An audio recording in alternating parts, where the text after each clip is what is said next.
Hello friends, நான் தான் உங்கள் மீகாமன். ஆக்சுவலாக இந்த வீடியோ நான் இப்போது போஸ்ட் பண்ணுறதுக்கு முக்கியமான காரணம் இருக்குது. ஏன்னா நான் இந்தியாவிலேருந்து இப்போதைக்கு அனுப்புகிற லாஸ்ட் வீடியோ இது தான். இதுக்கப்புறமா நாளைக்கு இதே நேரம் நான் இன்னொரு தேசத்தில் இருப்பேன். என்னோடய பணி நிமித்தமாக நான் வேலைக்கு நான் ஜாயின் பண்ண வேண்டிய ஒரு கட்டாயத்தில் இருக்கிறதுனால நான் இதுதான் என்னோடய ஆக்சுவலாக எல்லாருமே யூடியூப் ஆரம்பிக்கிறது ஃபேமஸ் ஆகணும், வியூவர்ஸ் அதிகமாக வரணும், அதனால் காசு ஏர்ன் பண்ணணும் அப்படிங்கிறதுக்காக. ஒரு சிலர் புரட்சித்தனமான பேச்சுகள், அரசியல் சம்மந்தமான கண்டென்ட்கள் இதெல்லாம் போட்டுக்கிட்டு ஃபேமஸ். எல்லாமே ஒரு பாயிண்ட் என்ன அப்படின்னா, வியூவர்ஸ் அதிகமாகணும், பேமெண்ட் வரணும், ஆட் வரணும். இன்றைக்கி நீங்கள் மனசை தொட்டு சொல்லுங்கள், நீங்கள் பார்க்குற எந்த ஒரு வீடியோவாக இருக்கட்டும் யூடியூப்பில், அது லாங் வீடியோவாக இருந்தாலும் சரி, இல்லை ஏதாவது உங்களுக்கு அதில் ஆட் வராமல் எதுவுமே இல்லை, எல்லாமே காசு தான். ஓகேவா? ஏன்னா நீங்கள் உங்களோட டைமை ஸ்பெண்ட் பண்ணுறீங்க, அந்த டைம் அந்த சேனல் வச்சு ரன் பண்ணிக்கிட்டு இருக்கவங்களுக்கு காசு ஏர்ன் பண்ணுறாங்க. எல்லாமே ஏதாச்சும் ஒரு காரணத்துக்காக தான்.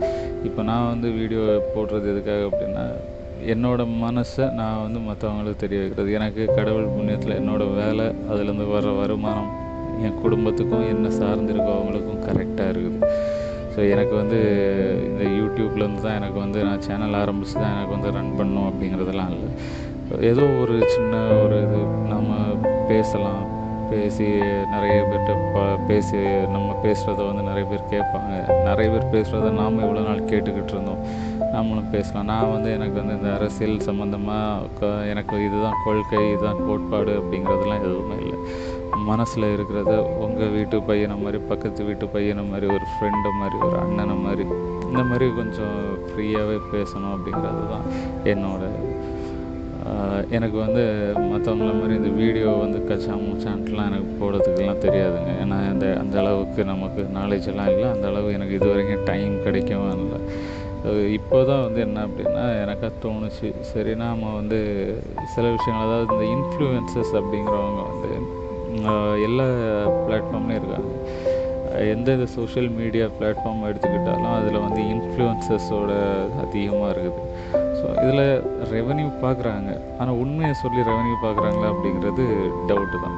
ஸோ இப்போ நானே என்கிட்டே ஒரு ப்ராடக்ட் இருக்குது. இந்த ப்ராடக்ட்டை நான் மார்க்கெட்டில் நான் டைரெக்டாக போய் சேல் பண்ணேன்னா என்கிட்ட வாங்குறவங்க எனக்கு கமிஷன் காசு நான் கொடுக்கணும், அந்த மாதிரியெல்லாம் சொல்லி வாங்குவாங்க. ஸோ அது பல கை தாண்டி ஒரு கன்சியூமர் கையில் ரீச் ஆகும்போது ப்ரைஸ் எங்கேயோ போகும். ஸோ இப்போ சின்ன அளவில் ஏதாச்சும் ஹோம்லேயே ஹோம் பேக்கர்ஸ், அப்புறமா வீட்லேயே ரெடி பண்ணுற ப்ராடக்ட்ஸ், இதில் ஜென்யூனாக பண்ணுறவங்களும் இருக்காங்க, இல்லை நார்மலாக பித்தலாட்டம் பண்ணுறவங்களும் இருக்காங்க. ஆனால் மக்களுக்கு இதை இன்ஃப்ளூயன்சஸ் கரெக்டாக இன்ஃப்ளூயன்ஸ் பண்ண மாட்டாங்க. ஸோ இதில் என்ன ஆகுனா, அவங்களுக்கு 40,000 50,000 காசு கிடைக்கிது அப்படிங்கிறதுக்காக அதை வச்சு இவங்க இன்ஃப்ளூயன்ஸ் பண்ணுறது. ஸோ அதுவும் நாம் பார்த்துக்கிட்டு இன்றைக்கி எனக்கு தெரிஞ்சு மார்க்கெட்டில் மோர் தென் 60% ப்ராடக்ட்ஸ் இந்த இன்ஸ்டாகிராம், ஃபேஸ்புக், இந்த இதில் பார்க்குறோட ஆடை வச்சு வாங்குகிற ப்ராடக்ட்ஸ் நிறைய இருக்குது. இது எதுவுமே நான் நீங்கள் வாங்காதீங்க, நீங்கள் கன்சியூம் பண்ணாதீங்க அப்படின்ட்டுலாம் நான் சொல்லவே மாட்டேன். நான் ஒன்றே ஒன்று மட்டும்தான் சொல்லுவேன், நீங்கள் எது வேணாலும் யூஸ் பண்ணிக்கோங்க, உங்கள் பட்ஜெட்டுக்கு தகுந்தது மாதிரி. ஒரு கன்சர்ன் டாக்டரை நீங்கள் ஒரு வாட்டி கன்சல்ட் பண்ணிட்டு நீங்கள் யூஸ் பண்ணீங்க அப்படின்னா, அது உங்கள் பியூட்டி ப்ராடக்ட்ஸாக இருக்கட்டும், இல்லை மற்ற ஏதாச்சும் ஃபுட் ப்ராடக்ட்ஸ் ஏதாச்சும் இருக்கட்டும், எல்லாத்துக்குமே பெஸ்ட்டாக இருக்கும்.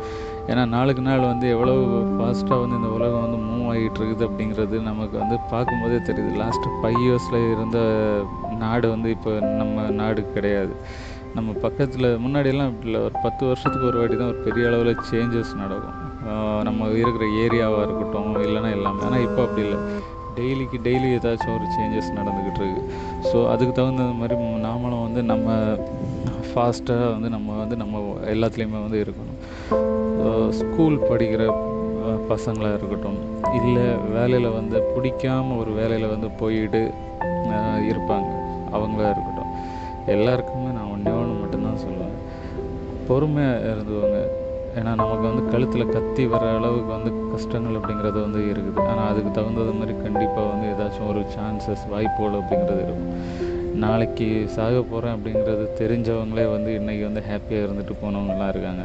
ஆனால் நமக்கு எதுவுமே கடவுள் புண்ணியத்தில் எதுவுமே ஆகாது. ஆனால் நாம் வந்து என்ன அப்படின்னா கொஞ்சம் ஸ்ட்ராங்காக இருக்கணும், கொஞ்சம் வெயிட் பண்ணணும், அதாவது பேஷன்ஸாக இருக்கணும். அவ்வளோதான் ரொம்ப ரொம்ப முக்கியம்.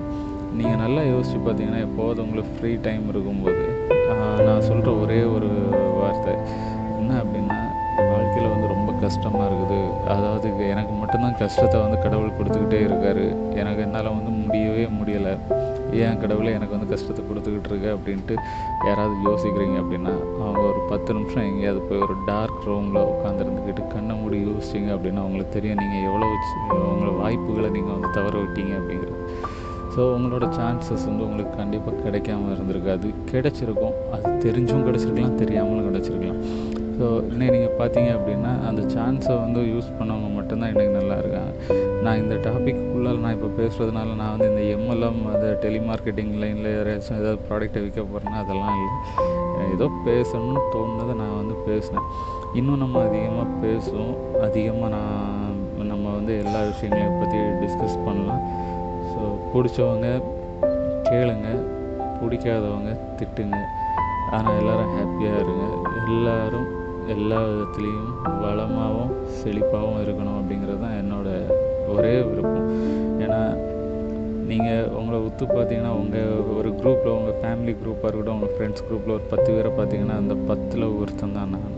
சரிங்களா? அந்த 10 பேரில் யார் ஒருத்தன் வந்து அடி வாங்கி வாங்கி கஷ்டப்பட்டு மேலே வர முடியாமல் தடுமாறி அப்படியே கொஞ்சம் கொஞ்சமாக வரலான்னு நினச்சி ஒரு ஸ்டெப் எடுத்து வைக்கும்போது 2 ஸ்டெப் கீழே போயிடும், அந்த மாதிரி இருக்கக்கூடிய ஆள் அப்படிங்கிறது அந்த உங்கள் குரூப்பில் இருப்பாங்கல்ல, அந்த ஒரு ஆளை என்ன நினச்சிக்கோங்க. இப்போது நான் வந்து பெரிய ஆள் அப்படிலாம் இல்லை.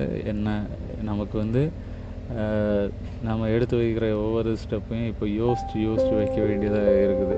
அந்த மாதிரி யோசிக்கக்கூடிய திறனை வந்து கடவுள் வந்து கொடுத்துட்டான். கடவுள்கிட்ட வந்து வேண்டும்போது எனக்கு தெரிஞ்ச அநேகமான எல்லாருக்குமே வந்து பக்தி அப்படிங்கிறது வந்து இருக்கும். சிலவங்க வெளியே காட்டுவாங்க, சிலவங்க காட்ட மாட்டாங்க. சிலவங்க கோயிலுக்கு போவாங்க, சிலவங்க கோயிலுக்கு போகிறதே விரும்ப மாட்டாங்க, மனசுக்குள்ளாலே யோசிப்பாங்க. ஸோ நான் வந்து நாத்திகன் அப்படிங்கிற அந்த இதெல்லாம் இல்லை. எனக்கும் அதே மாதிரி நீங்கள் அதான் சொன்னேன்ல, உங்கள் ஒரு 10 பேர் நீங்கள் வந்து எடுத்துக்கிட்டிங்கன்னா அதில் ஒரு 10 பேரில் நானும் கண்டிப்பாக இருப்பேன். அந்த மாதிரி தான். ஹாப்பியாக இருங்க. நிறைய பிரச்சனைகள், சின்ன குழந்தைங்களுக்கான பிரச்சனைகள் நிறைய நடந்துக்கிட்டு இருக்குது. வரதட்சணை கொடுமை அப்படிங்கிறது நடந்துக்கிட்டு இருக்குது. இந்த லாக்அப் டெத் அப்படிங்கிறது நடந்துக்கிட்டு இருக்குது. நம்ம சொசைட்டியை பார்க்கும்போது சம்டைம்ஸில் வந்து நமக்கே தோணும், வாழவே முடியாத ஒரு சூழ்நிலையில் இருக்கும், எங்கேயாவது வெளிநாட்டுக்கு போயிட்டோம் அப்படின்னா நல்லா இருக்கலாம் அப்படின்ட்டு. ஆனால் வெளிநாட்டில் இருக்கவங்களுக்கு தான் தெரியும் அந்த கஷ்டம். குடும்பத்தை விட்டுக்கிட்டு, அதே மாதிரி குடும்பமாக போய் அங்கே இருக்கவங்கள சொந்தங்களை விட்டுக்கிட்டு, சொந்த வீடை விட்டுக்கிட்டு போய் உட்காந்துருக்கோம் அப்படிங்கிறதெல்லாம் அந்தந்த லெவலுக்கு அந்தந்த இடத்துல இருக்கவங்களுக்கு தெரியும். கஷ்டப்படாதீங்க. எல்லா கஷ்டமும் நம்மளிலேருந்து தான் ஆரம்பிச்சிருக்கோம், நம்மளால் தான் முடிக்கவும் முடியும். நம்மக்கிட்ட தான் அதுக்குள்ளே ஏதாச்சும் ஒரு கீயும் வந்து நம்மக்கிட்ட தான் இருக்கும். அதை நம்ம யோசிக்க தவறி இருப்போம். இந்த ஹரிபரியான ஒரு வேர்ல்டில் நமக்கு வந்து அதை வந்து யோசிக்கிறதுக்கு ஒரு டைம் இல்லை. ஸோ நமக்கு வந்து என்ன சொல்கிறது, நம்ம சோஷியல் மீடியா யூஸ் பண்ணுறதுக்கு டைம் இருக்குது. ஒரு 4 hours 5 hours வந்து சோஷியல் மீடியா கண்டினியூஸாக மொபைலில் யூஸ் பண்ணுறதுக்கு டைம் இருக்குது. ஆனால் நம்ம லைஃப்பில் எது நம்ம மிஸ் பண்ணோம், எந்த வாய்ப்பு நம்மளை வந்து இழந்தோம், என்ன பண்ண போகிறோம் அப்படிங்கிறதுக்கு வந்து ஒரு நிமிஷம் யோசிக்கிறதுக்கு டைம் இல்லை. ஸோ இன்றைக்கி என்ன அப்படின்னா, பி பேஷன்ஸ். கொஞ்சம் அமைதியாக இருங்க. கடன் நாளைக்கு வந்து காலையில் கொடுக்கல அப்படின்னா அவன் வந்து எவ்வளோ இது பண்ணிக்கிட்டு போயிடுவான், அவ்வளோ தொல்லை கொடுப்பான். நம்ம ஃபேமிலியோடு இதுதான் பண்ணணுமா அதுதான் பண்ணணுமா அப்படின்லாம் நிறைய எண்ணங்கள் எல்லாம் வரும். அந்த எண்ணங்கள் எல்லாம் எதுவுமே தேவையில்லை. 10 நிமிஷம் அமைதியாக உட்காந்துருந்துக்கிட்டு இன்றைக்கி இந்த பொழுது எப்படி போகுதோ அதே மாதிரி நாளைக்கும் இந்த பொழுது நம்மளை கடந்து போகும் அப்படின்னு நினச்சிக்கிட்டு நாளைய ஓட்டுங்க. நாளைய பொழுது கண்டிப்பாக நல்லதாகவே இருக்கும்.